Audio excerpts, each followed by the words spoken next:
Oke, baik. Saya lanjutkan untuk review materi. Selanjutnya adalah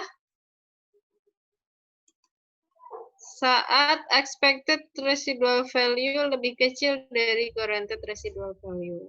Oke, pada ilustrasi soal sebelumnya, tadi kan ada nilai residu yang digaransi ya, nilai sisa yang digaransi sebesar 5.000. Ya.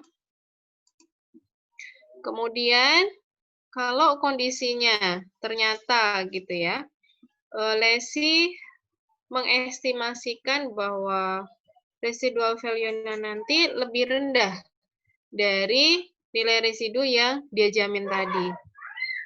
Kenapa begitu? Ya, mungkin ada pertimbangan lingkungan bisnis yang memberikan risiko gitu ya, risiko penurunan nilai aset yang lebih besar gitu ya. Nah, di sini diilustrasikan misalkan expected residual value yang diestimasi oleh lesi adalah sebesar 3.000. Sedangkan tadi yang dijamin adalah 5.000. Maka ada selisih sebesar 2.000 kan? Nah, selisih ini nantinya akan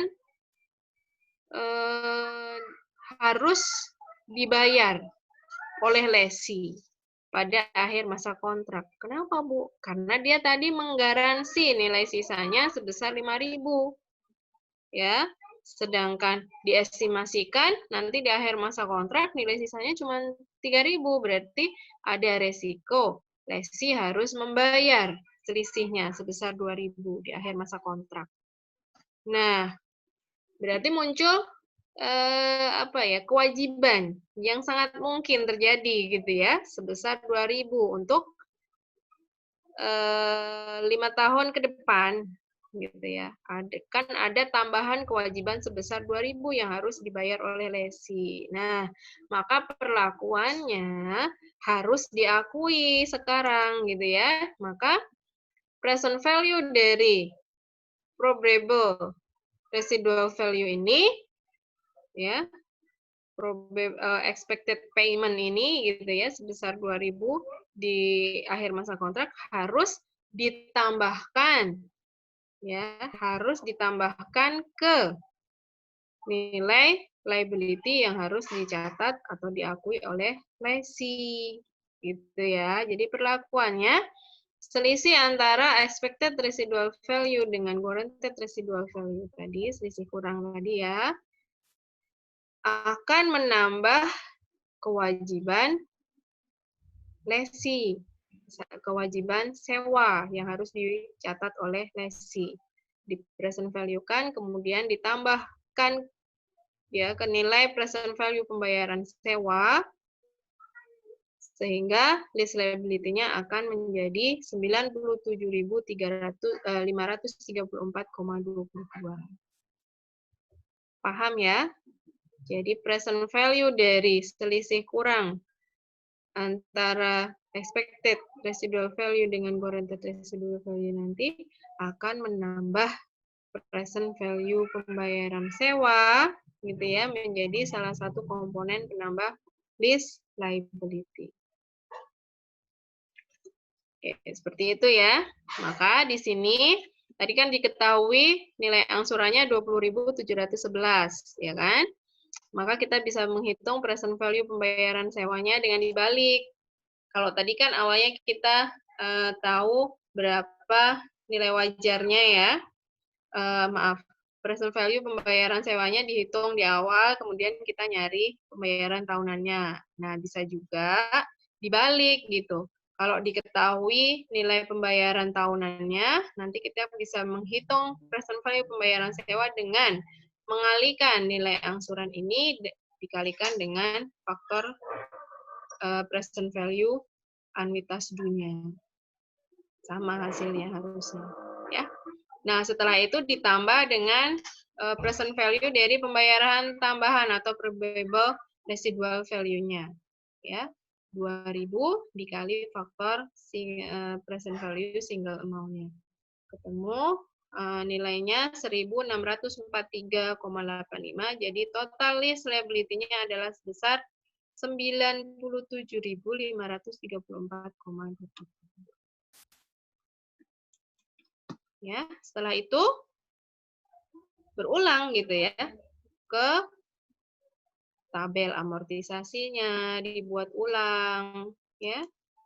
Nah, di sini yang berbeda nih, ada pembayaran tambahan sebesar 2.000 setelah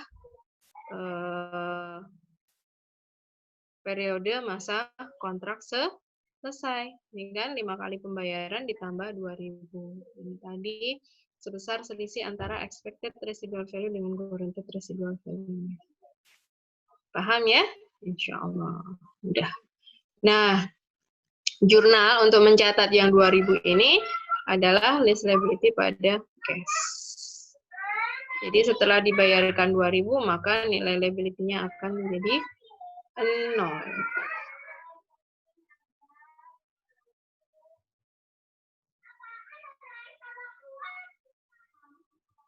Oke, seperti itu ya. Insya Allah. Semoga bisa dipahami.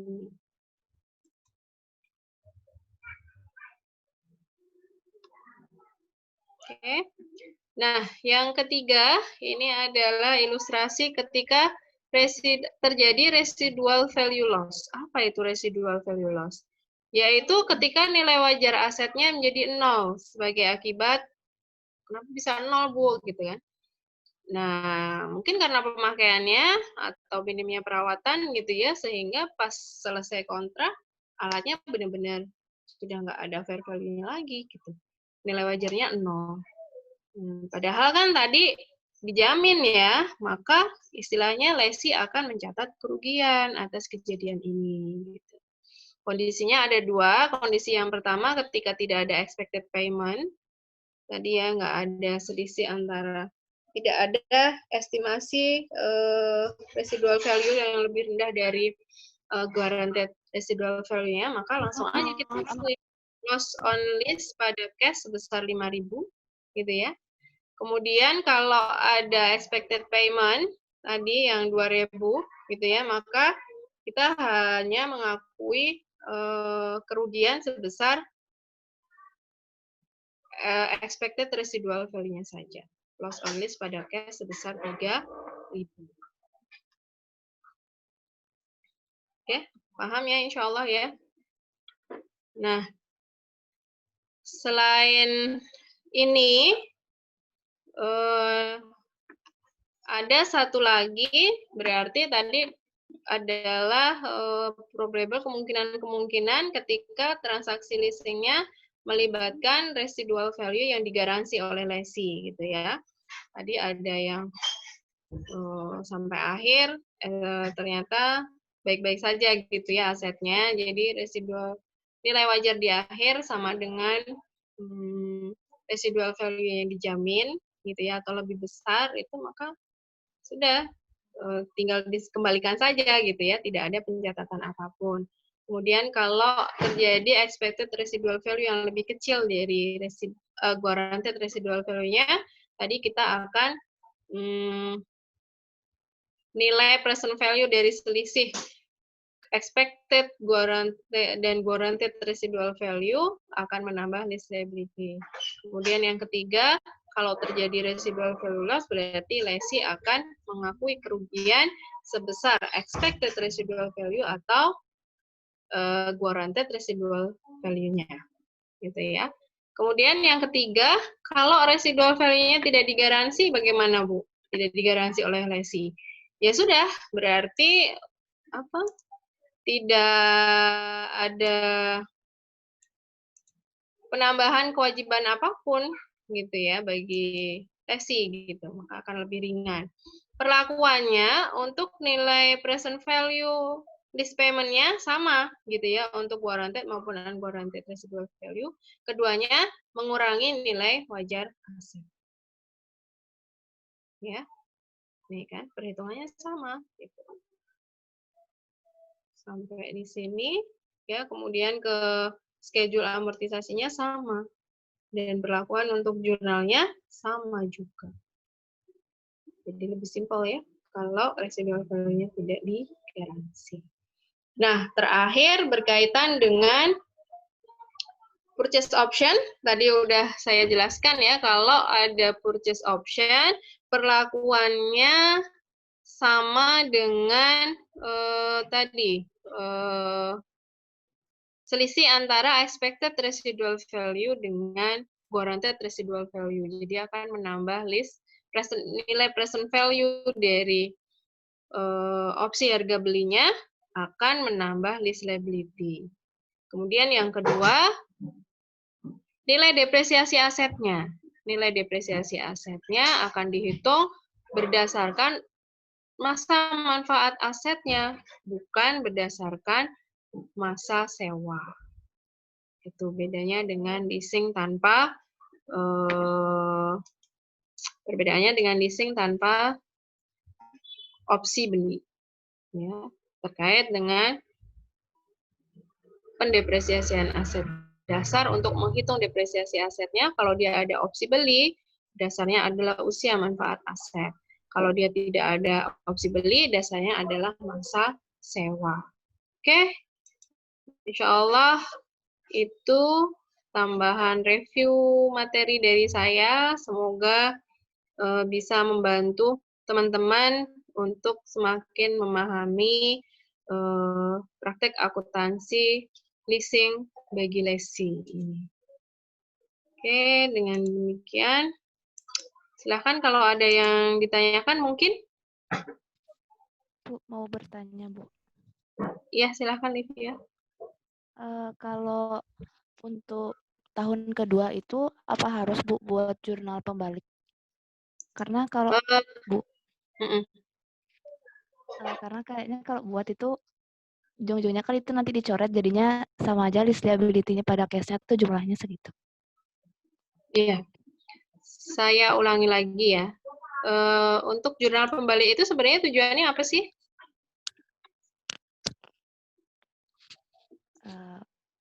Tujuan dibuat jurnal pembalik itu apa? Dulu pernah belajar kan jurnal pembalik? Tujuan dibuat jurnal pembalik itu apa?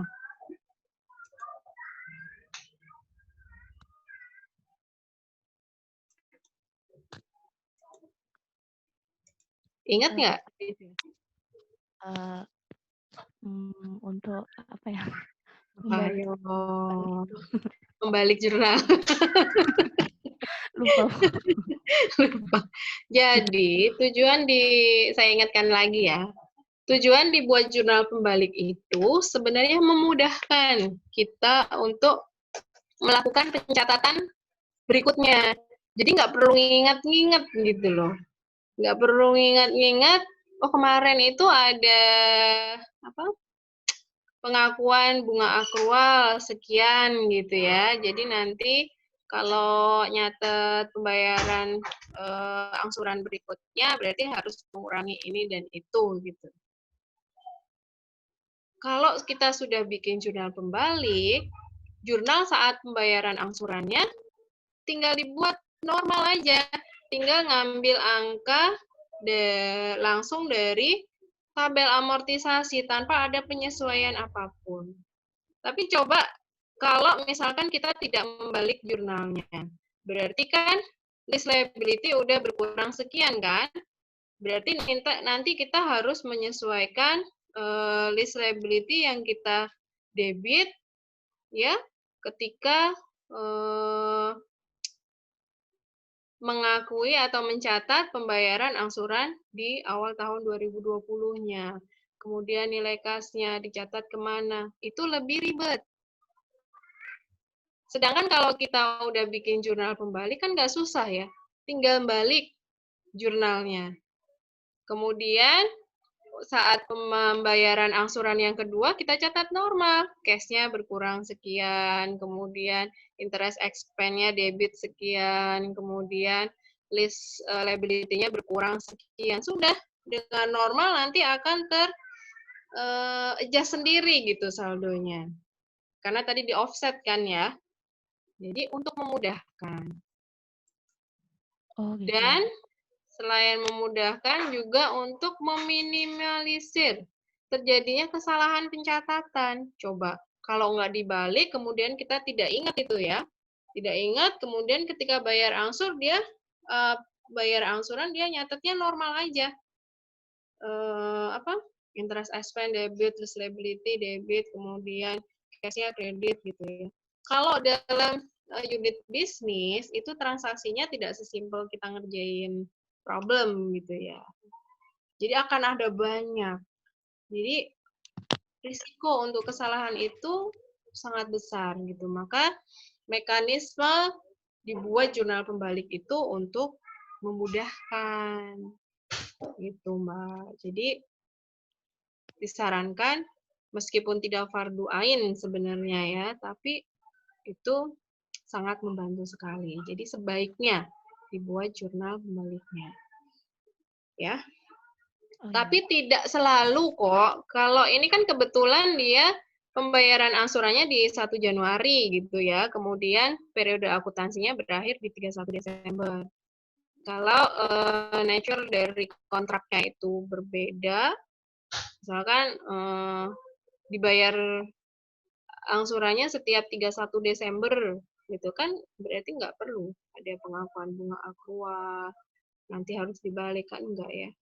Jadi di 31 Desember dia langsung ada pembayaran, ada pengakuan interest gitu. Ya, Mbak Livia ya. Oke, selanjutnya Ya, Bu. Terima 2 kasih, lagi Bu. penanya mungkin.